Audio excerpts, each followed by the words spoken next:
And if I've got a property here or multiple properties, I'm quite under control because they're very illiquid. And if I want to leave and get my assets out of this country and go somewhere more free, I can't. We just want to be ready to go somewhere because naturally, the more you get into Bitcoin, the more you move into libertarian mindsets and the more you value freedom. And even if nothing bad really happens when they give us these digital IDs, I just don't like the feeling of being watched and controlled. Even people who don't understand Bitcoin agree or look at Bitcoin and say, oh, it's obviously going to go to 1 million because that's the next psychological barrier for everybody to get to. So I think it's inevitable that we get to 1 million in the next 4 or 8 years. Today, I'm excited to welcome Myles Dhillon to the podcast. Myles has been in the Bitcoin space since 2012 and is host of Bitcoin for Everyone podcast. Welcome to the Bitcoin Edge, Myles. Hey, thank you, Paula. You know, I'm already a listener, so it's so nice to be on it. It's very strange, actually, like being on the screen with you. I've so often listened to the podcast and seen other people on this side of the screen. So thank you so much. You're very kind. Well, I really appreciate you being a listener. And I've listened to a lot of your podcasts too. But before we get there, tell me a little bit about yourself and what led you to Bitcoin. Sure, yeah. Well, I am back in the UK. I'm in London now. We've been traveling around Southeast Asia for most of this year so far. And that's kind of off the back of the rise in the Bitcoin price. I didn't sell any Bitcoin to sort of fund that trip, but it just made me feel that, okay, we're right about this Bitcoin thing. It's going to go up. The number's going to go up forever. And it just gave me that security to take our kids out of school, spend our fiat money on traveling and have that experience of being together with the kids. And yeah, I think a lot of my friends are like, oh, you must have sold all your Bitcoin to do this trip. And I was like, absolutely not. There's no way I'm selling Bitcoin as my last resort to fund anything like that. But it just meant I didn't feel like I needed to hoard fiat in the same way that I did. Fiat meaning pounds or dollars or government money. But was your question, how did I get into Bitcoin? Well, that's what I've been doing recently, but how did I get into Bitcoin? Yeah, and I really like that because you're speaking to the fact that we need to enjoy our time as well as hodl Bitcoin. Yeah. Yeah. But it just gives you that sort of security backup that you think, okay, even if the price dips now, you know, in the next 4 years, who knows what's going to happen? I have been through enough cycles now to understand I trust this thing.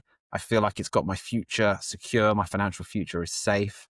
I haven't got lots of Bitcoin, but I've got enough to know that I'm not going to be poor when I'm old. And that then takes you off the cycle of thinking, I must work as hard as I can for these 40 years between the age of 20 and 60 something to get as much money as I can so that when I'm old and I can't work, it just gets you out of that mindset and that stress. I still need to work. I'm going to have to start working again soon, but I'm just not stressed about it. I'm planning to do work in the area where I want to add value to the world rather than how can I earn as much money as possible in the shortest amount of time and do as many jobs as I can.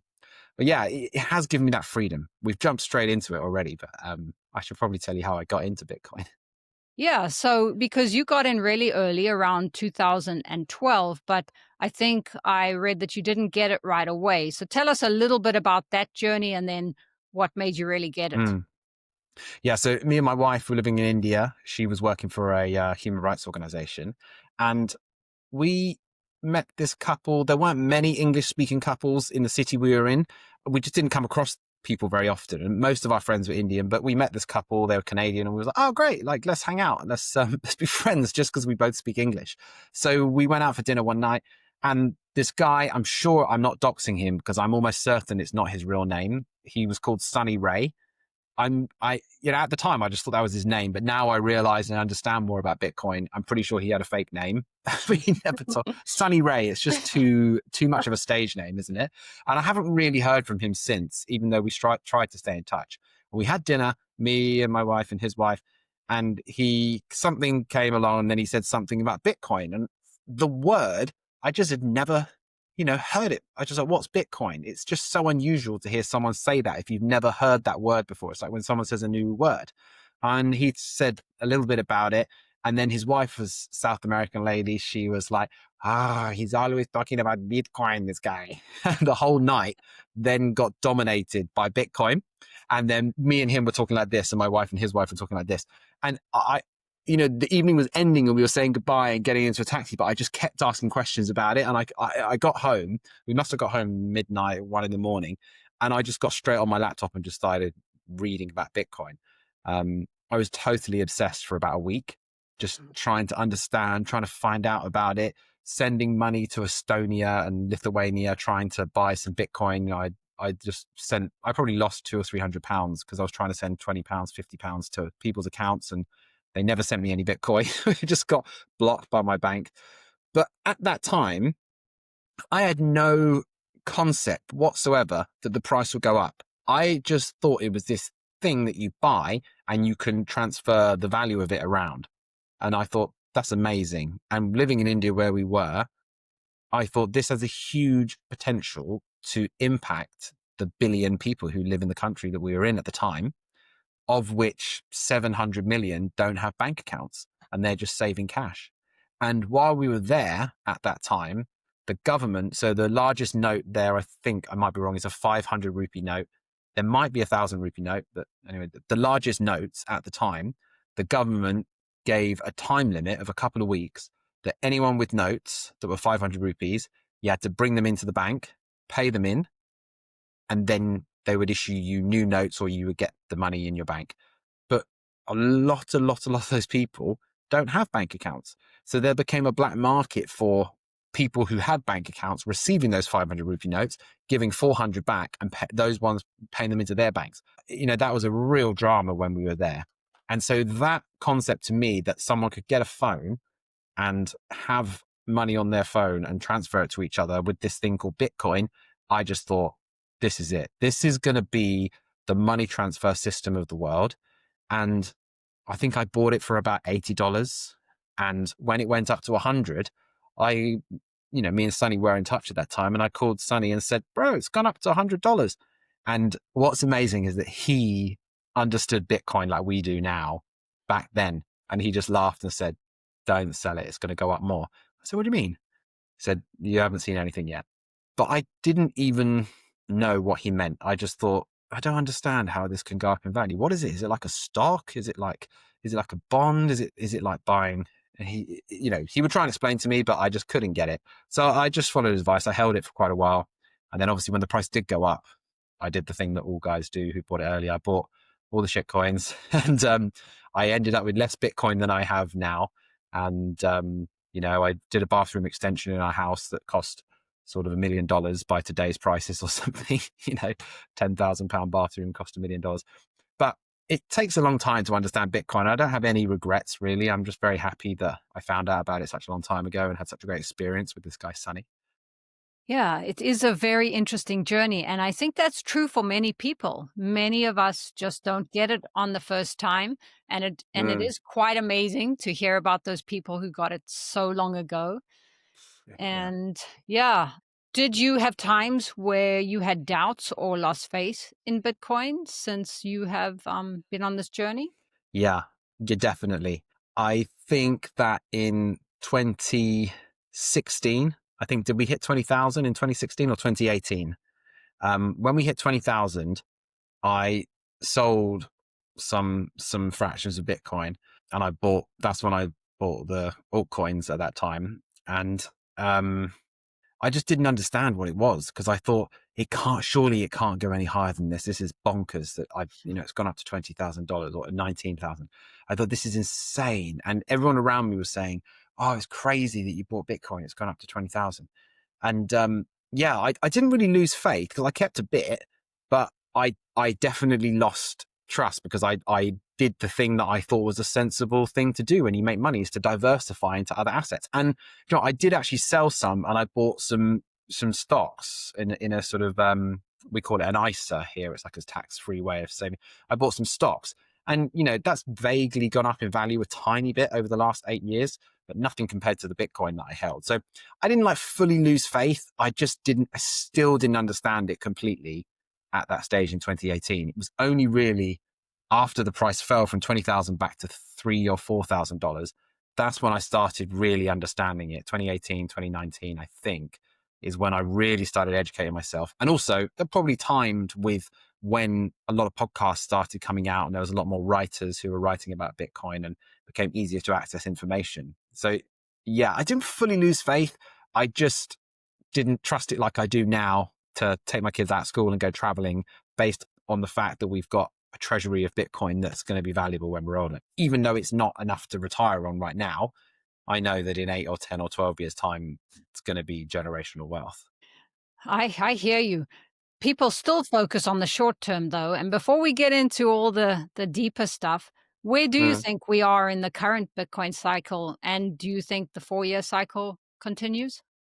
Yeah, no, I love talking about price and predicting things. Obviously, everyone has their thing they say that you can't predict the future, but I love talking about it. But I think this time last year, I was confidently telling all my normie friends, please buy Bitcoin, please buy Bitcoin, please. You're never going to get it this cheap ever again when it was at 40, 50,000 previous to Donald Trump being elected.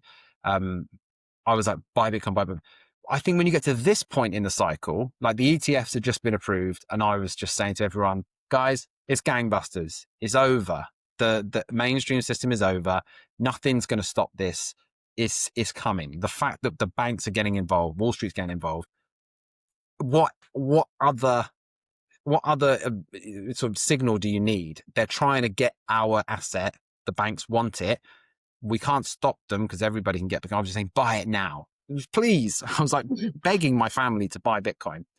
But I think when you get to this point in the cycle, having been through the 4 year cycles that we've been through, um, I start being a bit more quiet and I start telling people to dollar cost average in, because I don't know whether we're going to pump up to 200K from here over the next couple of months, or are we going to drop back down to 90 or something? I mean, I had a friend message me, a friend's son messaged me, my godson, actually, Samson, if you're listening to this.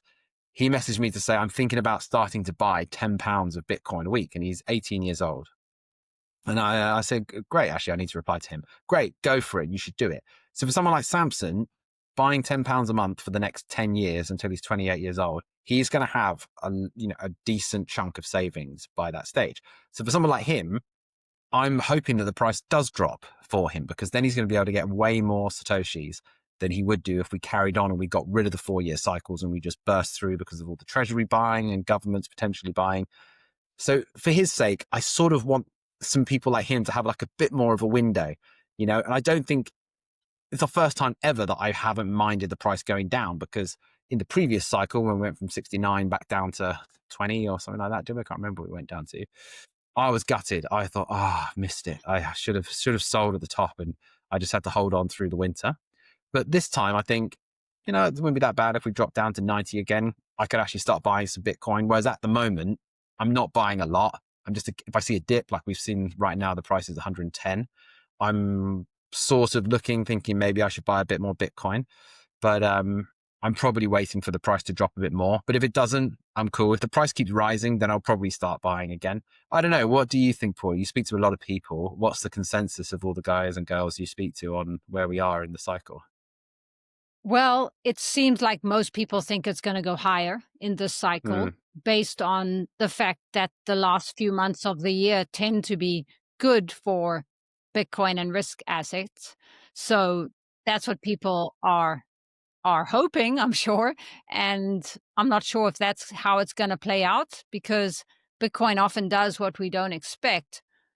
yeah. But yeah, there's most people think it's going higher into the end of the year. Okay. I mean, I thought we were going to be higher by this stage. I thought we'd be about 150 in the summer and then 180 by October, November. So we're slightly behind where I thought we were going to be. And I used to spend a lot more time studying the charts and subscribing to people's newsletters to try and get a consensus between a few people that I think are really interesting. A lot of them you've had as guests actually on your podcast. But I'm happy with 110 at the moment. We can bump along here for a few years. What we're really looking at is where we are in 4 years or 8 years after the next two halvings. That's where I'm really interested. And, I think it's inevitable. Even people who don't understand Bitcoin agree or look at Bitcoin and say, oh, it's obviously going to go to 1 million, because that's the next psychological barrier for everybody to get to. So I think it's inevitable that we get to 1 million in the next 4 or 8 years. It'd be nice if we got there in 4 years, but if we get there in 8, I'm still going to be happy with that because there's nothing else that's going to do that for people other than Bitcoin. And it's important to say that, when we talk about Bitcoin in fiat terms, Bitcoin getting to 150,000 in fiat terms really just means that the dollar, the pound, everything has been devalued further, because that is why Bitcoin goes up, right? 1 Bitcoin equals 1 Bitcoin when we are focused on the Bitcoin protocol. What I'm trying to get to in this channel is less focus on the fiat, but at the same time, it allows us to buy more when the price goes down. And if it is true to the cycle, it could go even below 90. I mean, it has corrected more than 50%, but we don't know what's going to happen. There are lots of people who say that cycle's over. So, yeah. Yeah. I think there's the strongest argument for the cycle being over this time round. I think last time was just a lot of puff and a lot of hype around the price, because I think we thought we were going to hit 100K in the last cycle and we didn't. There was that guy called Plan B who seems to have disappeared now, who had his stock to flow model. I'm not surprised he's disappeared off the face of the earth. He's gone off on a boat somewhere, hasn't he, or something? But I probably would if I was him, because it seemed like everybody followed his model and was signed up to his model, even the smartest guys in Bitcoin. And we all got caught out when it dropped from 69 back down. So, but there wasn't enough, the Wall Street wasn't here. The nation states weren't here. The treasury companies weren't here. There's a lot of buying pressure. It's not just your friend down the road buying a couple of $1,000s of Bitcoin now. It's people buying millions of dollars of Bitcoin, and that's just their sort of dollar cost average version of buying Bitcoin.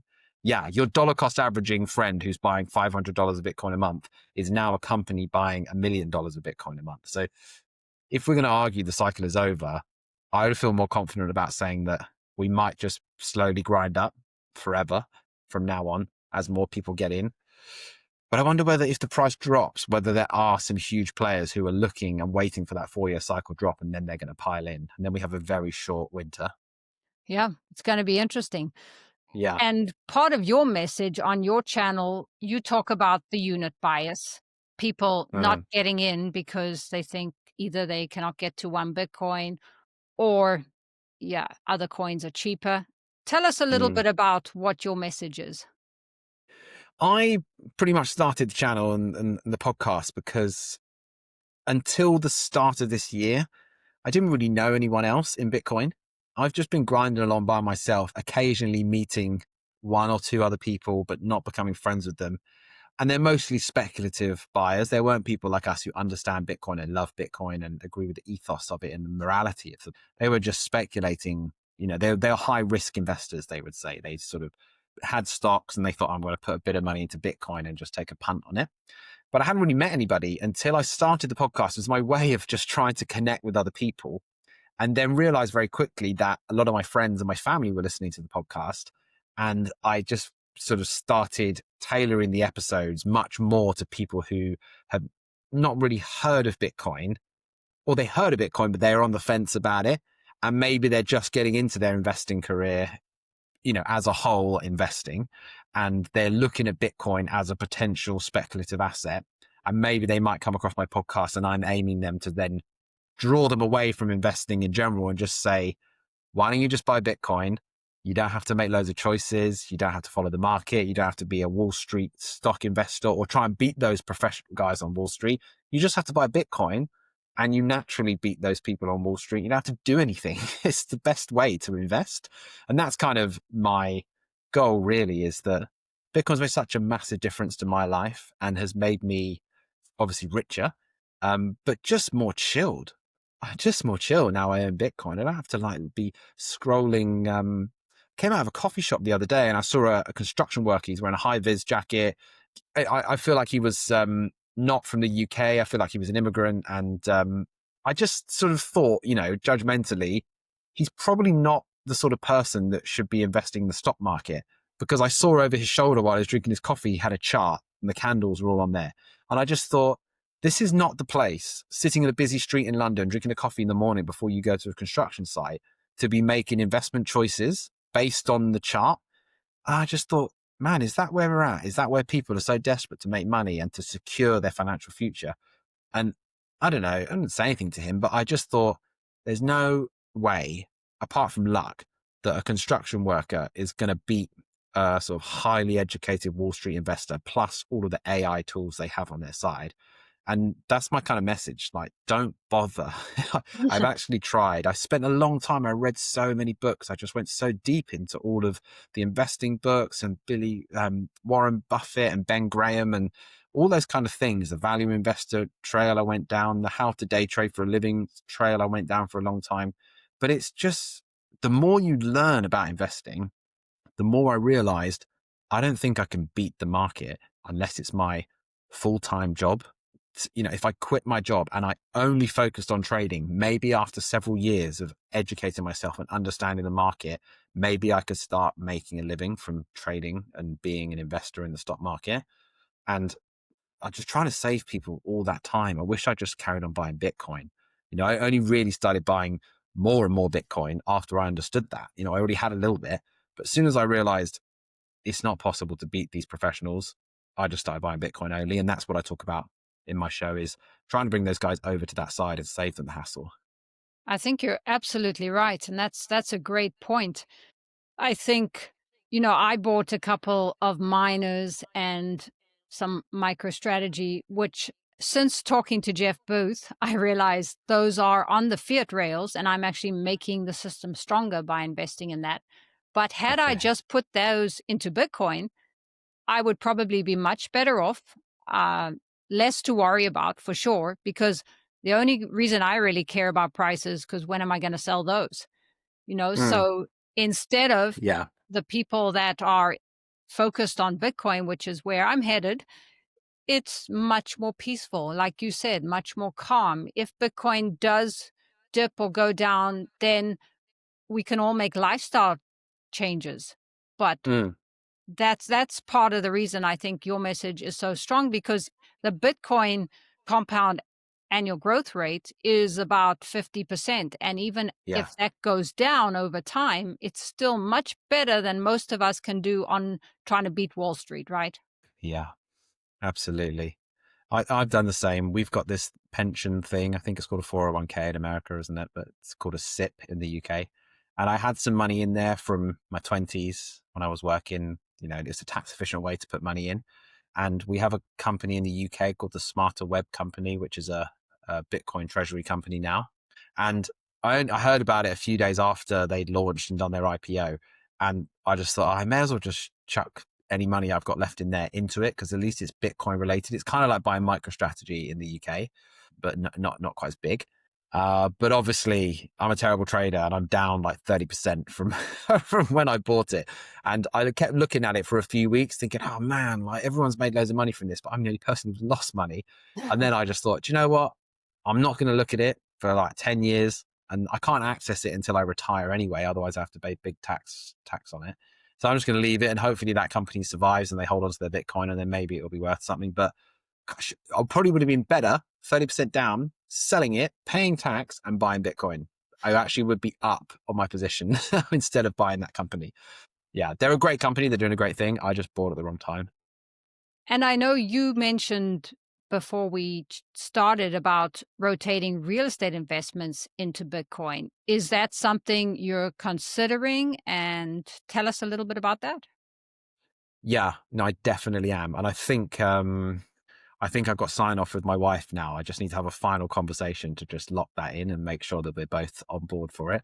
But we've got some rental properties that we bought while I was working. I used to be a plumber and I had a plumbing business, and you know, making okay money doing plumbing. And the traditional thought here is, if you make money, buy assets, and then that creates income. That's the rich dad poor dad thing, isn't it? It's the Robert Kiyosaki thing that I was not brought up on, but it's the first time I heard the rich buy assets and the middle class work for money. And I didn't want to be. I don't want to work the whole time. So we started buying rental properties. But then I realized, oh, I've actually started another business now. So now I've got two businesses that I'm running. And I've got all my plumbing customers calling me the whole time with their problems. And now I've got my tenants calling me with their problems. And then you can outsource it to an estate agent, but then your margins get very thin when you start doing that, especially if you're a practical person, you can do a lot of the work yourself. But it's a combination of looking at, I don't know, maybe you can help me. Owning those properties creates income for us, which stops me from having to sell my Bitcoin. So in some ways, I'm using a fiat system to secure my Bitcoin future. But I wonder if I got rid of the property, bought Bitcoin, even if I took a slice of the equity and put it in my bank and used that as if, that was some of the rental income and ate some of the capital. Even if I did that, I think I'm going to be better off in 4 years if I think Bitcoin is going where I think it's going to go. I think in 8 years, I definitely will. Maybe I'll miss some of the income, but I sort of got this balance where I don't want to sell it just in case I get in a sticky spot for cash flow and something happens to me or my wife and, we need cash flow. And then, God forbid, we have to sell Bitcoin. That would be the most awful thing. So in some ways, I'd rather sell the real estate and use that to buy Bitcoin. But there's another thing. There's another reason which has just come up just today in our country. The Prime Minister has announced these digital identification mechanisms which are going to be brought in. And that's quite a new thing here. I mean, I don't know what level it is at different countries around the world, but these digital IDs are going to be linked to your personal data, potentially to your bank, to your healthcare record, and all government services will be linked to it so that it's all connected. And he said it will be compulsory, mandatory that you get this government ID. So I heard that this was coming. The announcement was today. And I think for me, that slightly put a nail in the coffin for me about what I'm doing. I don't want to have so much of my net worth or anything in a property which is stuck here that I can't access. I want to get it out and into Bitcoin. I mean, it's quite an extreme scenario, just in case there's something about the IDs that I decide, do you know what? I don't want to have a government ID. I don't want to, what if I say something on Twitter that you don't like? And then you decide, you've probably seen it in the UK. There are people who have gone to jail because they've said things on the internet and the police turn up at your house. I mean, it's actually wild at the moment. The freedom of speech is really being pushed down in our country. And it makes me feel like I want to be free. I don't want you to be able to control me. And if I've got a property here or multiple properties, I'm quite under control because they're very illiquid. And if I want to leave and get my assets out of this country and go somewhere more free, I can't. So the combination of those two things is tipping me over the edge to think we just want to be ready to go somewhere, because naturally, the more you get into Bitcoin, the more you move into libertarian mindsets and the more you value freedom. And even if nothing bad really happens when they give us these digital IDs, I just don't like the feeling of being watched and controlled. I don't know how you feel about that. I feel like there is general consensus amongst Bitcoiners, but that's the other reason that's not just a financial reason. It's like a sort of freedom reason to get out of property. Absolutely. You made so many good points there. And they can watch that we buy Bitcoin, but they can't actually get it from us because there's boating accidents. There's, Yeah. lots of people lose their coins. But it's such a good discussion because a lot of people want to stay diversified with the real estate, like you said, because it is a bit of a passive income. But from the real estate people that I've spoken to, like Leon Vankom and others, they have said that you gain more by putting it in Bitcoin and then selling a little bit to live off than the real estate is only making now after you have the occupancy rates and everything, the taxes. It's only about 4 to 5%. That's not a great, compound and annual growth rate anymore. Yes, the property might go up over time, but there are all those arguments. And then the other thing, I spoke to Rachel Geyer the other day, who has property in London, and she said that they have increased the taxes on investment property now there. So Yeah. there's that too. We've got a very left government here at the moment. And our chancellor, who's like the budget setter and the tax person who runs the money of the whole country, before 4 or 5 weeks ago, there was a lot of conversation from her about raising taxes on the super rich, which I wouldn't fall into that category anyway. But London only really exists off the super rich. It's a sort of haven or a pool where people want to come if you've got money. China, India, Japan, like America, like South Africans, like everybody's got property in this country. If you start taxing them, they're just going to leave. They're going to go to Dubai. And actually, we have the biggest. We're the winners in the world. There's only one thing we're really, really winning at in the world, in the UK, and that's in exporting millionaires to the rest of the world. We've got more millionaires leaving this country than we have any other country in the world other than China. But it doesn't really compare to China because they've got such a huge population. So if you adjust it for population, we're winning. And that's another thing. It's just like the taxes are just going up all the time, and they view landlords as a sort of honeypot for extracting wealth from. And at some point, you just have to say, do you know what? I'm done. I don't mind paying some tax. I'm actually not anti-paying tax. I was very happy to be paying it in my 20s. But when I got into my 30s and started earning a little bit more money, I started realizing I'm working for the government while I sleep. While I receive rent from my tenants, I thought I was earning while I was sleeping, but I'm actually paying tax for the first 15 days of every month. And then the second 15 days, I'm making some money. And it starts grating on you after a while. You think, gosh, it's quite a lot. I want to support the economy here. I like this country. But after a while, you get to your limit and everybody has theirs. And I think the digital ID might be mine. Yeah, I hear you. I don't like being watched either, and the world is going more that way. I know Canada's Mm. going more that way. I heard Jeff Booth saying he's left Canada now, and Oh, really? yeah, and he made it public. So he's looking at that, and I think a lot of people are. It's actually good to have a second option, and I'm Yeah, even thinking about it. Um, really.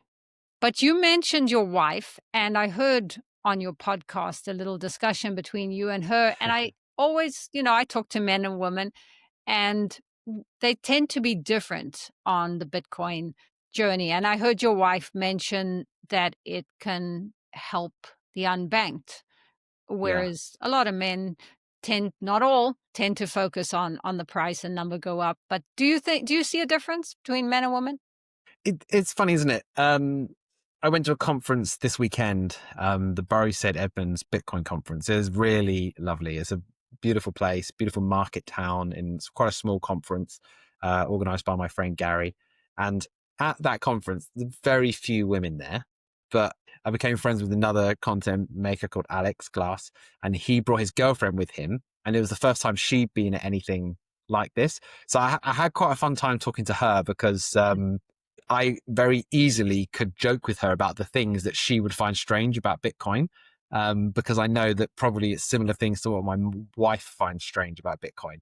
So, not to generalize too much, but we were having a chat and I said, has Alex started eating more meat? And she's sort of laughing, thinking, yeah, he's got to eat more meat. And then she told me about in the marketplace, there was someone selling beef tallow up there. And I was like, oh yeah, I'm so up for getting some beef tallow. And she said, oh my gosh, all you guys get into the same stuff. And I was like, has Alex, I basically started lifting weights, eating beef, and being really into freedom when I got into Bitcoin. But I think that can be more of a male thing than it can be for women. I mean, I couldn't really say, even though I spent the whole time talking about Bitcoin, where my wife actually falls on the spectrum of the things that she believes and cares about. And I mean, it would be a really terrible experiment, but it would be so interesting to be able to see if I tragically died right now in a surfing accident or a boating accident, and my wife had my Bitcoin, what she would do over the next 10 years. Whether she would continue hodling or if she would think, oh, I'm going to sell this crap. Myles talked about it the whole time and now he's gone. I've had enough of talking about it. I'm going to get that money. So I actually don't know, but there's a lot of content producers like you, and there are a bunch of women who are brilliant content makers who, when I listen to them, I completely agree with everything they're saying and it completely resonates with me. But I wonder whether in the general population, there is a bit of a strange divide. I think that also with Bitcoiners, there seems to be, even though it's not like this at all, I think that more people on the liberal side should be into Bitcoin. I feel that we've slightly locked out the left by being a little bit too conservative and right wing in Bitcoin. And maybe the Trump administration back in Bitcoin has maybe solidified that a little bit. And the Biden administration being so anti Bitcoin and crypto in general has helped the left just swallow that media rhetoric that crypto is bad and Bitcoin is bad in general. So I feel like that's sad, because I think that if you have very liberal political views, Bitcoin actually, it ticks so many boxes for you if you're a liberal. But I think that at the moment, the people that I'm in touch with in Bitcoin are a little bit more conservative. I know a lot of people who their goal is to have a single parent working in the family rather than to have two parents. That's like a sort of life goal for a lot of the guys that I know, that they could let their wives look after their children because they've stacked Bitcoin, and they believe that is an economic choice that we could make only if you have the economic freedom to make that choice. So then it produces a certain type of couple in the Bitcoin space, I think. So then when you meet them, you realize, okay, we're guys who work, your wives who look after children. So it can be a little bit of an echo chamber, but I think that there actually, there should be more women in Bitcoin who are kind of extreme power, feminist women, potentially extremely liberal. That would actually be quite a helpful dilution to the male dominated Bitcoin space. And I'm here for it, man. I actually would love to hear a bit more of that. And I think that the liberal argument would benefit massively from having Bitcoin in that space, because it gives them more freedom to do what they want as well. They want to go and bang the drum for their issues that they really care about. Bitcoin fixes some of their problems that they think are problems in society too. That's true. It's absolutely true, but it's coming into Bitcoin and then going down the rabbit hole Yeah. and putting the ego aside from both sides to actually look at what Bitcoin really is. And Mm. as you and I know, it gives us more self-sovereignty. And obviously that's why libertarians are attracted to it.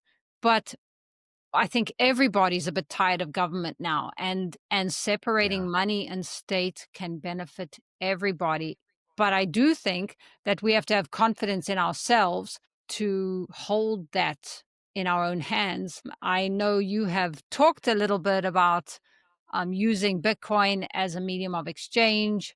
Tell us why that's important. Yeah. I mean, actually, you mentioned Jeff Booth. He sort of tipped me over the edge actually about it. Can't remember where he said it. Maybe he says it regularly when he speaks, that if Bitcoin fails as a medium of exchange, as peer-to-peer electronic cash, like Satoshi said it is, the top of the white paper, it says it in bold letters there, then it fails as a project in general. If it just becomes a store of value and not a medium of exchange, then it fails. And I've known that for ages. I've read the white paper lots of times.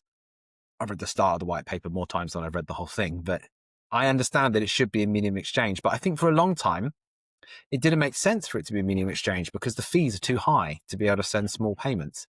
And I do remember several years ago, maybe 6 years ago, a friend of mine was running a business where they do car detailing. It's sort of very high-end car washing, basically. They clean your car really carefully with like a toothbrush and stuff, they make it. And it's his business, and I wouldn't normally get my car cleaned to that level, but I'm trying to support him. So it's quite a lot of money to get your car cleaned.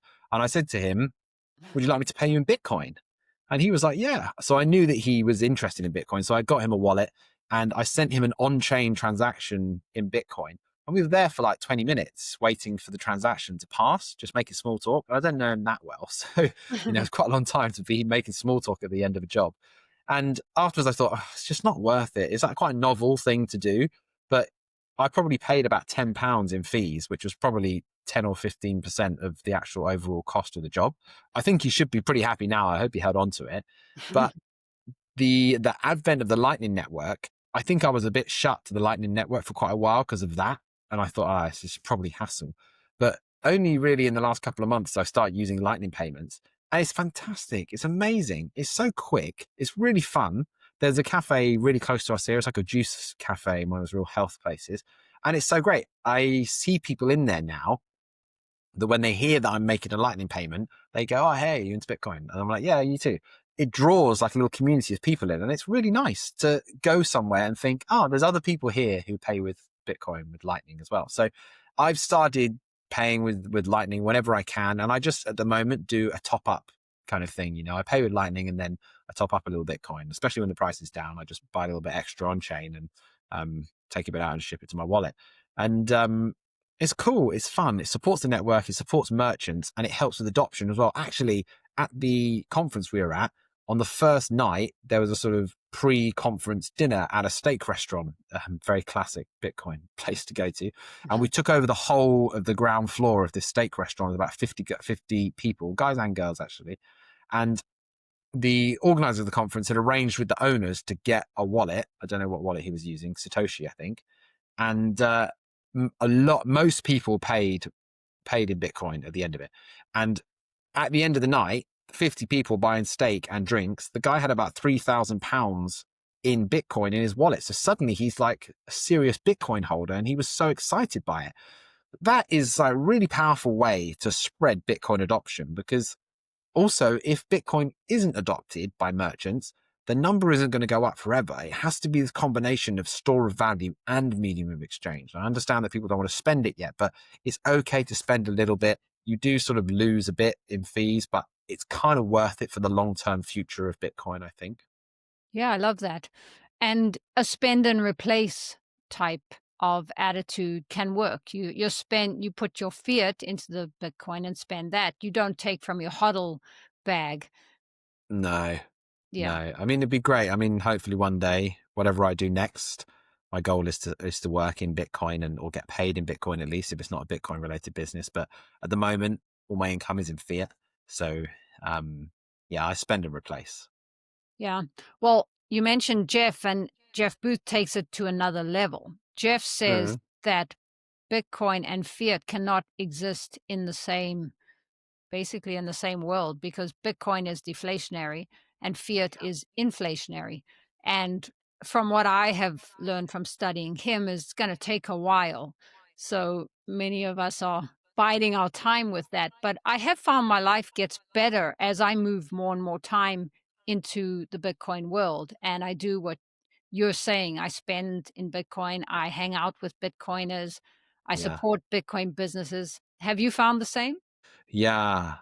Yeah. I mean, this year, 2025, is my Bitcoin year, where I've started meeting a lot of people, and I use the Orange Pill app. I don't know if you've tried that. It's so great. Well, so me and my wife and my kids, we're traveling in Asia, and we're going to different countries and different cities. And on the Orange Pill app, we met up with quite a few people who had just messaged me and said, "Hey, I see you're near. Where are you?" And we would message. And then we had one lovely day. We hung out with this guy called Harley from Australia. And we just spent the whole day with them on the beach. Our kids played together. We had such a fun time. It's quite a good filter for a friend. If you believe in freedom and you believe in sovereignty and you're quite anti-government intervention, you're already going to have a few things in common. And I think that Bitcoiners are a great combination of realistic and optimistic. They're realistic about the state of the world and the state of their economies and how everything's going to pot, but they're optimistic. Like, there are a lot of people who are just depressed that the world is going down and governments are getting more polarized and people are fighting each other, forever wars, and all of the awful things that you could cite in the world. Bitcoiners are aware of all that stuff, but they somehow have this hope that it's gonna be okay. I'm a Christian. I have like faith in Jesus, and I sort of feel like if you have a religious faith, that gives you hope for the future. Like, maybe you believe in something that's going to happen after you die. That is fantastic, and it is a sort of crutch to me. My faith is a sort of thing that keeps me going, but it still doesn't fix the fact that I need money to live my life, unless you're paid by the church or something. I don't know, but I'm not. So I need some kind of money, and the government money doesn't make me feel good. Like, I can't buy more stuff with it next year than I could last year. And so Bitcoin gives me this kind of this real hope that in this life, I'm not going to die in the gutter somewhere and just be have an awful existence, and have hope in Jesus that when I die, it's going to be okay. And we're going to have all our tears wiped away in heaven. And Bitcoiners kind of have that. When you're around them, they're like super optimistic about the future. And it's also in a slightly different context. If you talk to another Bitcoiner about when you invested in Bitcoin and how you've been dollar cost averaging, and now you've got more net worth than you did before if you measure it in fiat, they're super happy for you. You know, I said to a friend of mine called Michael at this last conference we were at, he asked me if I'd orange pilled my family. And I said, yeah, I mean, I got my parents into Bitcoin. They bought in 2020. And I said how much that they bought. And he said, wow, that's fantastic. Well done. You know, now they've got a lot in Bitcoin. And he said, that's fantastic. It's brilliant. He was genuinely happy that my parents had benefited from Bitcoin. Whereas I feel like in other spaces, if you talk about the fact that you have got richer, people kind of feel like, there's competition there for it. And it doesn't feel like a celebratory environment to be talking about how you've made money in whatever business you're in. People are kind of cagey about it and they don't want to celebrate your success. But I feel like all the Bitcoin spaces I'm in, they're just like, woo, let's go. Well done. Like, I wish I bought more Bitcoin as well. And you're like, yeah, buy more. And it's just really optimistic. Yeah, absolutely. Then that all comes back to the incentives. Fear tends to incentivize the dog eat dog world and just trying to get ahead because not okay right now. I need to get more and more to survive in this Yeah. world where prices are going up. Whereas in Bitcoin, prices are going down when priced in Bitcoin. So we can have time to care about our fellow Bitcoiners. And Yeah. you're sort of touching on how Bitcoin changed you, but how has Bitcoin changed you most? Um, I think so. I had a plumbing business and I sold that in December last year. So 9 months ago, 10 months ago now. And I think I spent the last 10 years running that business chasing so hard. You know, it really is the kind of job where the harder you work, the more money you make, the quicker you are, the more money you make, the faster you answer your phone, the more money you make, the quicker you respond to an email, the more money you make. I mean, it really is like that. So often you get an email saying, we've got a boiler that needs replacing. Please give us a price. And if you reply to that straight away and you get in there with your quote quickly, they're desperate to get the heating back on. You win the job, you make money. If you leave it for a day, so often I would be like with the kids and I think, John, I'm just not going to reply to that now. You write an email to them after 2 days and they say, oh, sorry, we've already gone with another guy. And you say, well, who is it? How much are they charging you? And they tell you, you say, well, I could have done it for less than that. They're like, oh, sorry, we've already decided.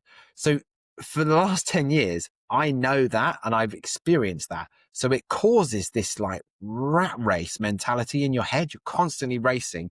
You're constantly like looking down at your phone thinking, oh, I should really respond to this. But I'm on a podcast right now and I can see that I'm getting a message saying, can you come and fix the boiler? And you think, or you're with your family and you're with your friends and, you know, you're constantly looking at your phone.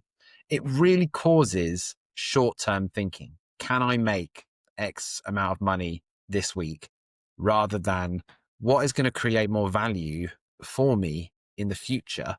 And when we came back from traveling several weeks ago with my sister, and my sister said, "Carl, you're really chilled out, aren't you now?" I said, "Was I really not chilled before?" She was like, "No, you're not the least chilled person." She said, "God, you're really chilled now. You're a little bit indecisive," she said. So it's sort of like a backhanded compliment, saying a bit indecisive. I think I probably have become a bit more indecisive, but partly because, you know, my wife will ask me, "What do we want to do tomorrow?" And I'm like, "Oh, I don't mind. I'm really chilled. Like, I don't mind. Bitcoin's going up forever, so like, do whatever you like." I love it. That's really cool. Trust your family always to tell you the truth. Yeah, yeah, especially my sister. Well, hopefully she'll watch. Um, Yeah. yeah. Well, Miles, didn't get to half of the questions. I'd love to talk to you much longer, but I've got to Oh, go I to talk my too long. I my. talk too No, much and no, answer your no. You questions too don't. long. You've. It's a great conversation, and I'm off to my fiat job. I have two fiat jobs, and I know Oh exactly yeah. what you mean. Um, but knowing that I have Bitcoin does make me calm down a little bit. I still am in the rat race a little bit because I'm always worrying about the people, you know. I've got to do right Mm, for them all the time.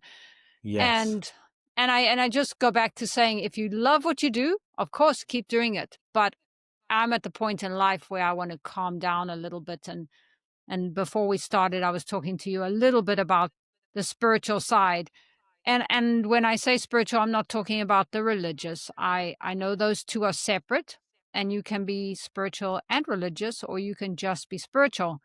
But when I say spiritual side of Bitcoin, I just mean that it has given me mostly more hope, but also more time to think about what's really important in life.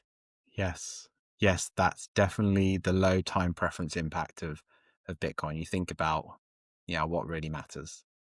Well, thank you so much for joining me today, and tell us where people can find you. Yeah, thank you, Paula. Yeah, all the normal places. I'm on X, Bitcoin for everyone. I'm slightly started to disengage with X a little bit, and I'm moving over to Noster. Although, if you use Noster, I still haven't figured it out completely. But on X and also on all the podcast platforms like Apple, Spotify, all those things, Bitcoin for everyone. Yeah, send it to your friends who don't know anything about Bitcoin. It's probably the best thing to do. And I'll put links below. Thank you. Thank you. Bye, Paula.